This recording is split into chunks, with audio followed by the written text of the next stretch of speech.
अहमदपूर तहरीके खुदाद संघटनेतर्फे माजी आमदार बबुराव खंदाडे साहेब यांच्या हस्ते खेळाडूंचा सत्कार संपन्न झाला। आज अहमदपूर येथे राज्यस्तरीय बॉल बॅडमिंटन स्पर्धेत लातूरच्या संघाला सुवर्ण पदक मिळवून दिल्याबद्दल ऑल इंडिया तहरीके खुदाद संघटनेतर्फे खेळाडूंचा सन्मान पत्र, शाल, पुष्पहार घालून सत्कार करण्यात आला।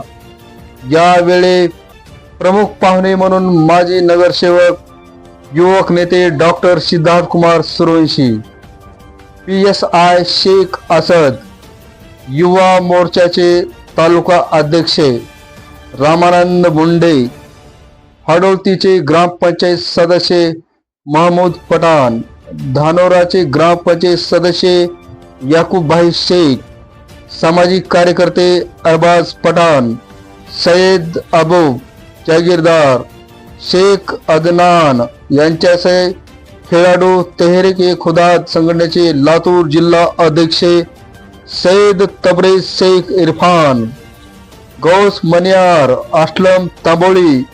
उस्मान सैद, अजहर सैद, विशाल पवार, अभिनंदन व सर्व पदाधिकारी यांचे मनाच्या अंतःकरणापासून आभार मानले।